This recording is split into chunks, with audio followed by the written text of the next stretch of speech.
Assalamualaikum warahmatullahi wabarakatuh. Selamat pagi semuanya. Untuk kali ini saya akan mencoba membahas mengenai sistem aplikasi Lab Bank Mini dengan user yang kita gunakan adalah back office ya. Kita masuk ke user back office, kemudian login. Nah, secara umum back office tugasnya sudah dijelaskan di kelas Bank Mini mengenai apa tugasnya, kemudian skill apa yang harus dimiliki oleh seorang back office. Secara umum, yang paling sering dilakukan untuk back office, terutama back office umum, yaitu pemindah bukuan dari satu rekening ke rekening lainnya. Ada beberapa bank yang membuat aturan di mana ketika ada nasabah yang ingin melakukan pemindah bukuan, artinya memindahkan rekening satu ke rekening lainnya yang masih ada dalam satu bank, itu dilakukan oleh back office. Atau mungkin akan melakukan sistem clearing atau transfer ke bank lain gitu ya, diterima oleh teller atau customer service namun dikerjakan oleh back office. Ini sebagai contoh bagaimana back office mengerjakan pemindah bukuan dari rekening satu ke rekening lainnya yang masih ada di dalam satu bank. Biasanya menu yang diberikan kepada back office yaitu hanya menu pemindah bukuan secara umum gitu ya. Kita coba.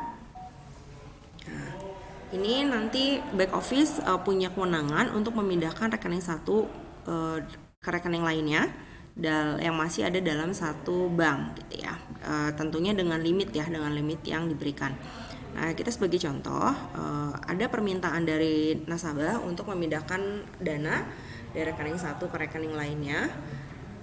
Nanti back office akan memproses sebagai contoh rekening debitnya atau rekening yang akan didebitnya adalah rekening ini, yaitu rekening Dewi Sekar. Kemudian Dewi Sekar akan memindahkan dananya kepada rekening Dewi Sekar yang lainnya, mungkin ya bisa Dewi Sekar lainnya atau misalnya ke rekening nasabah lainnya. Kita coba. Oke, ini kita coba pindahkan rekening Dewi Sekar, dana di rekening Dewi Sekar ke rekening Gilang. Kita masukkan 1 juta rupiah, diberikan keterangan misalnya pemindah bukuan. Oke, ini seperti biasa membutuhkan transaksi otorisasi SPV ya. Nah, jadi ini setelah diotorisasi otomatis rekening Dewi Sekar akan berkurang dan berpindah ke rekening Gilang.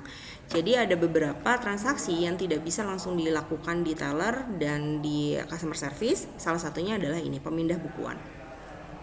Selain itu, biasanya back office itu juga memiliki job description sebagai pemindah bukuan untuk transaksi umum. Transaksi umum itu apa? Jadi kalau mungkin kita ketahui bahwa transaksi di bank itu hanya ada penyimpanan dana, penarikan dana dan lain sebagainya, atau transfer, pemindahan dana dari rekening satu atau ke bank lainnya. Namun biasanya di dalam bank juga ada transaksi yang dilakukan secara umum atau transaksi kantor cabang. Sebagai contoh misalnya kantor cabang melakukan promosi gitu ya, promosi lokal misalnya. Dia memasang atau menyebarkan flyer, menyebarkan poster dan lain sebagainya, dan itu membutuhkan dana. Nah, dana yang dikeluarkan tentunya harus kita input sama seperti halnya kita mencatat jurnal secara akuntansi. Jadi harus kita input itu menggunakan dana apa gitu ya, dan diposting sebagai beban apa. Nah, ini yang dikerjakan oleh back office di bank salah satunya. Nah, jika sebagai contoh nih, saya akan memposting ada transaksi yaitu pembelian atau pencetakan poster ya, poster promosi misalnya. Nah, saya akan mendebit, ini akan saya masukkan ke rekening misalnya rekening ini sudah tercatat di sini, tapi nanti saya akan tunjukkan. Ya. Ini merupakan rekening atau akun dari intern bank. Jadi ya tidak hanya harus nomor rekening yang diinput di sini, namun akun intern bank, akun numbernya juga tercatat di sistem ini. Nah, karena tadi misalnya cabang A sudah melakukan pencetakan poster, flyer untuk promosi, maka dananya gitu ya kan, itu membutuhkan dana tuh. Nah, dananya kita ambil dari dana hasanah sebagai contoh gitu ya.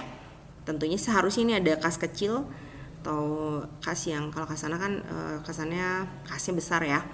Nah, ini kita debit sebagai beban, kreditnya dari kasana. Sama seperti kita mengeluarkan dana untuk membayar iklan. Secara akuntansi debitnya adalah beban iklan, kreditnya adalah kas. Nah, seperti itu. Jadi salah satu fungsi back office adalah mencatat jurnal akuntansi dari transaksi internal bank.